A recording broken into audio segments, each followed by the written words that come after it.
Zelensky और उनके top commander बहुत खुश हैं क्योंकि रूस के खिलाफ उनका सीक्रेट ऑपरेशन कामयाब रहा।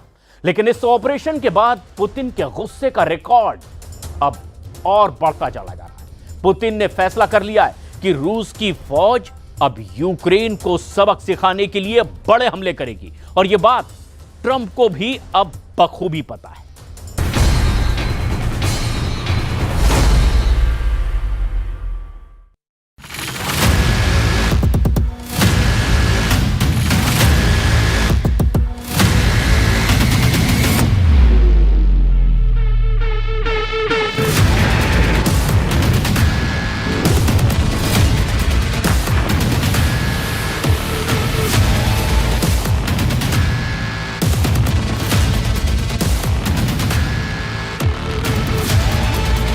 इन तस्वीरों ने पुतिन को दहला दिया है। ये रूस पर अब तक का सबसे बड़ा हमला है। इस वीडियो ने बता दिया है कि ज़ेलेंस्की हार मानने नहीं जा रहे। इस वीडियो ने पुतिन की सेना का गुरूर तोड़ दिया है क्योंकि ज़ेलेंस्की की ड्रोन फोर्स ने पुतिन के परमाणु एयरबेस पर हमला किया है। ऐसा बेस जो यूक्रेन से 4000 किलोमीटर दूर है। पुतिन तक भी ये वीडियो पहुंचा है। टारगेट बनाए गए हैं इरकुत्स्क और मरमंस्क में रूस के एयरबेस। दावा है कि ड्रोन अटैक के जरिए 40 से ज्यादा विमान तबाह कर दिए गए। तबाह हुए विमानों में टुपोलोव 95 और टुपोलोव 22 परमाणु बमवर्षक शामिल है। ये दोनों लॉन्ग रेंज तक परमाणु बम की बारिश कर सकते हैं और यूक्रेन पर इन विमानों से कई बार हमले किए गए हैं। इस वीडियो को देखकर रूस की एयरफोर्स भी डर गई क्योंकि उसके सबसे खतरनाक बॉम्बर विमानों को ज़ेलेंस्की के स्पेशल मिशन में जला दिया गया है। पुतिन अब बहुत खतरनाक बदला लेंगे, इसकी पूरी गारंटी है। उनका पहला टारगेट यूक्रेन के 3 शहर बन सकते हैं, जिसमें पहले के खिलाफ ऑपरेशन शुरू हो गया है।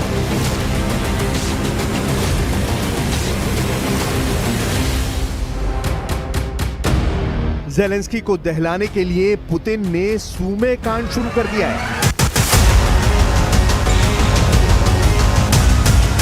सूमे यानी वो शहर जो रूस के बॉर्डर से लगा है और यहाँ पर पुतिन अब ज़ेलेंस्की की फौज को ऐसी सजा देने जा रहे हैं जिसकी उम्मीद ज़ेलेंस्की को भी है। ज़ेलेंस्की का दावा है कि पुतिन ने सूमे शहर पर कब्जा करने के लिए 50,000 सैनिक तैयार कर लिए हैं। ये सैनिक इस वक्त सूमे की तरफ बढ़ने वाले हर मोर्चे पर पहुंच रहे हैं। ये 50,000 सैनिक पुतिन की सबसे खतरनाक फोर्स का हिस्सा हैं। यही पुतिन के सूमे कांड की शुरुआत कही जा रही है, जिसमें ज़ेलेंस्की को जकड़े जाने की पूरी तैयारी है। ये पुतिन का मिशन एनाकोंडा है, जिसमें यूक्रेन को फंसाने के लिए पुतिन ने जाल डाल दिया है। पुतिन को जवाब देने के लिए ज़ेलेंस्की ने क्या किया है, वो पुतिन के होश उड़ा सकता है और मुमकिन है कि पुतिन के होश उड़ भी चुके हों।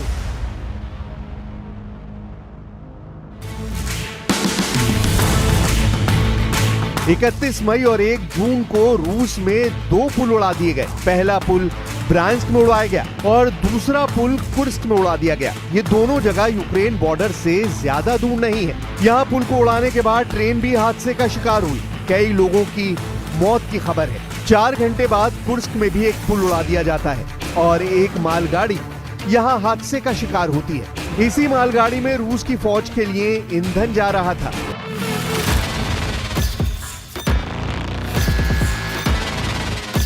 पुतिन को कमजोर करने के लिए ज़ेलेंस्की जो लड़ाई लड़ रहे हैं वो पुतिन बहुत पहले जीत चुके हैं। कुर्स्क से ज़ेलेंस्की की फौज सिर पर पांव रखकर भागी है, जबकि सूमे के हालात ऐसे हैं कि अब तक सैकड़ों गांव या तो खाली हो चुके हैं या फिर खाली कराए जाने की तैयारी है।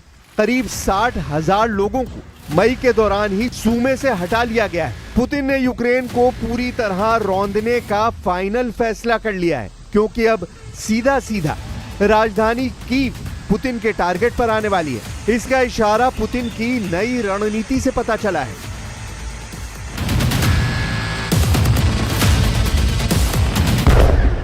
पुतिन के सूमे कांड में खार्किव भी शामिल है क्योंकि पुतिन के टारगेट पर ये 2 बड़े शहर खार्किव और सूमे हैं। यहाँ जेलेंस्की को युद्ध में जकड़कर पुतिन बनाना चाहते हैं बफर जोन, जिसे जेलेंस्की अब बता रहे हैं पुतिन का किल जोन, यानी ऐसी जगह जहां से फरार होना भी मुश्किल होगा।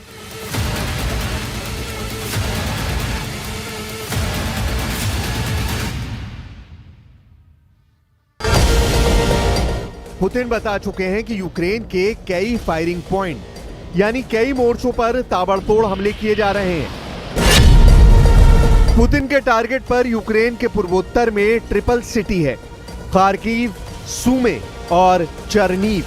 अगर इनके आसपास पुतिन बफर जोन बनाने में कामयाब होते हैं तो समझ लीजिए फिर यूक्रेन की राजधानी तक पुतिन की रेंज होगी और फिर जेलेंस्की का सबसे मजबूत किला कैसे ढह जाएगा, इसका खतरा नेटो से लेकर व्हाइट हाउस तक फैल चुका है। I'm not happy with what Putin's doing. He's killing a lot of people, and I don't know what the hell happened to Putin. I've known him a long time, always gotten along with him, but he's sending rockets into cities and killing people, and I don't like it at all, okay?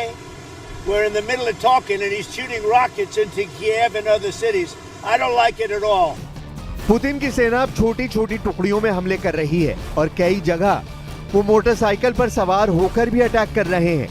Putin की तीनों सेनाओं के पास उन इलाकों में operation की जिम्मेदारी है जो यूक्रेन के अंदर ही नहीं बल्कि दूसरे मोर्चों पर भी हो रहे हैं। रूस की सेना इस वक्त 1000 किलोमीटर के मोर्चे पर यूक्रेन के साथ लड़ रही है। खार्किव से खैरसोन तक फ्रंट एक्टिव है और रूस किसी मोर्चे पर जेलेंस्की को डिस्काउंट नहीं देना चाहती। पुतिन की तरफ से ऑर्डर साफ है कि अब यूक्रेन को हराने से कम किसी बात पर फैसला नहीं होगा। ये बात जेलेंस्की को भी अच्छी तरह मालूम है, लेकिन सूमे और खार्किव का मोर्चा कब ढह जाएगा, इसका डर यूक्रेन की मिलिट्री लीडरशिप में ऊपर तक फैला हुआ है। जेलेंस्की को घेरने के लिए रूस ने 1.5 लाख सैनिक तैनात करने की तैयारी कर ली है। ये खबर यूक्रेन के सूत्रों से पता चली है। इनमें 15 इन्फेंट्री डिवीजन है, एक डिवीजन में 10,000 सैनिक होते हैं। अगर ऐसा हो रहा है तो साफ है कि पुतिन सीज फायर नहीं, अब यूक्रेन पर डबल फायर करना चाहते हैं। सवाल है कि जेलेंस्की को 1.5 लाख नए सैनिक घेरेंगे तो तस्वीर क्या होगी, क्योंकि रूस कम सैनिक होने के बावजूद यूक्रेन पर भारी पड़ा है। रूस ने 3 साल के युद्ध में यूक्रेन में जिन जिन इलाकों में कब्जा किया है उसे लेकर दोनों तरफ हजारों नहीं लाखों सैनिकों की मौत हुई है। यह दावा तो खुद यूक्रेन की तरफ से भी किया जाता है, लेकिन जेलेंस्की को साफ लग रहा है कि नए 1.5 लाख सैनिक अगर उतरेंगे तो 4 शहरों पर मुसीबत टूट सकती है। पहला है पूर्वोत्तर में खार्किव और दूसरा सूमे, तीसरा है दक्षिण पश्चिम की तरफ ओदेसा और चौथा उत्तर में राजधानी कीव। इन चारों शहरों को बचाने के लिए जेलेंस्की को और मदद चाहिए होगी, फिर चाहे वो नेटो हो या फिर कोई और जरिया। जेलेंस्की के लिए फायर पावर बढ़ाना मजबूरी बन जाएगा और उसके बाद उनके सामने अमेरिका के आगे भी हाथ फैलाने के अलावा कोई रास्ता नहीं बचेगा।